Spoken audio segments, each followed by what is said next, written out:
I don't know of anything more tragic than a young girl just putting herself at the mercy of a handsome appearance, and I hope that Mr. O'Connor is not too good looking. As a matter of fact, he isn't. His face is covered with freckles. He's got a very large nose. He's not right down homely. No, I wouldn't say right down homely.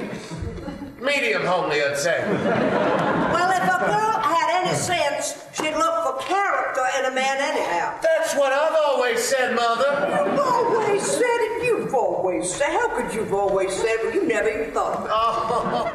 That was a scene from The Glass Menagerie, and here with us now, the co-star of the Broadway play, Zachary Quinto. It was actually, Zachary, one of the few humorous scenes in The Glass Menagerie. But this is Valentine's Day, and we're all trying to be cheerful. But congratulations, I saw the play. Your performance was fantastic. Thank you so much. Was it fun to be back on Broadway? It was my first time on Broadway, so that was particularly... But you started out in theatre. I did, yeah. Theatre is nothing new to me, but being on Broadway with such a classic American play and such a legend such as Cherry Jones, and with an incredible director, John Tiffany, and an amazing company, it's been a very, very powerful experience for me. I'm sorry to see it come to an end in about a week. And Cherry Jones, who we saw in that clip there, she plays your mom. Right. She is amazing. Yeah. So what's it been like to work and have this is a rapid pace, you know, for people that are familiar with theater. Sure. You know, how much it drains you, especially since this is not the most uplifting of plays. But there's something about the ritual of it, 8 times a week, and the consistency of that, and it does require a certain kind of stamina, very different from film and television where you're working long 15, 16-hour days. You know, you have your days to yourself, so you can really structure, if you're good at it, you can really structure a way to support the work you have to do at night. So you stay disciplined then? I try. Okay. Sometimes I'm better than others. Tom is such a kind of, not over-the-top role, but he's a big figure in the play and emotional and expresses his emotions. And then, of course, Spock is the antithesis that you're playing in the Star Trek movies. 2 very different roles. I was sort of surprised to go from seeing you in Spock, my kids are loving those movies, and then seeing you play such a different role on...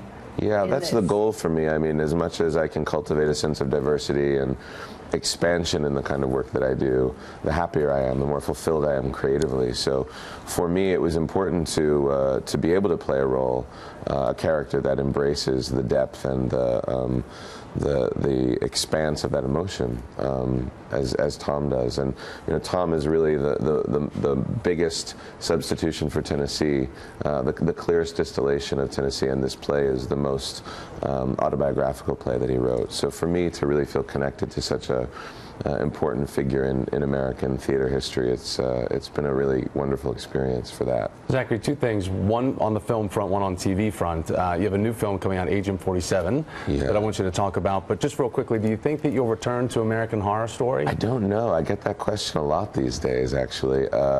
You know, I don't know anything about what their plans are for the next season. I haven't connected with Ryan in a while, and the Asylum episode, you were really bad. Yeah, bad man. Evil guy. Yeah. Evil guy. So I don't know. I'm not sure on that front. I start shooting this movie. I close the play next Sunday, February 23rd. So everybody has a week to come check it out, basically. And then I leave the next day, and I'll be shooting in Berlin for the next few months. It's amazing. And you've had such a great career, and I know you let a little bit of your personal life more into the equation by coming out, and your career has not skipped a beat. And I think for a lot of people, they can look at you as truly an inspirational force and someone to look up to, especially for young actors who are coming up that don't want to build on inverted cards, build on a strong foundation. That's a nice way to put it. I mean, I think that authenticity is really the only path that adds up to anything in the end, and if the pursuit is integrity, then the only way to achieve that, I think, is to be fully integrated in your life. So for me, that was the choice that I made, but everybody has to make their own choice. Very briefly, how much fun are you having playing Spock? I love playing Spock. I love it. It's been a great addition movies. to my life. Thank you. They are Thank you very just much. great. Zachary Quinto, thanks very much for coming in. Get Thank more you. information on The Glass Menagerie at theglassmenagerie.broadway.com. Zachary, great to have you. Pleasure to be here. On Thanks set. for having me. And before we go, Harold has a bit of what passes for breaking news. Harold, really? So let me be clear. I'm not. My wife is watching. We are so excited. The swimsuit issue, 50th anniversary issue. My wife is in the bathing suit business. Her bathing suit is being worn by the young lady in the middle, who I'm not looking at very closely. Basta Surf is the name of our company. Congratulations, sweetheart. There's no top. Why didn't your wife send the top? And where's the rest of the stuff that goes over the butt? I don't know. Is there really a bathing suit there, Harold? Because I'm afraid I'm not most looking people are not closely. I'm seeing told that. there is. Basta, congratulations, sweetheart. I mean, I won't be taking the cover that to on my Rio straw tonight. has more coverage to it. Yeah. I mean, you got to be kidding me. Okay, enough.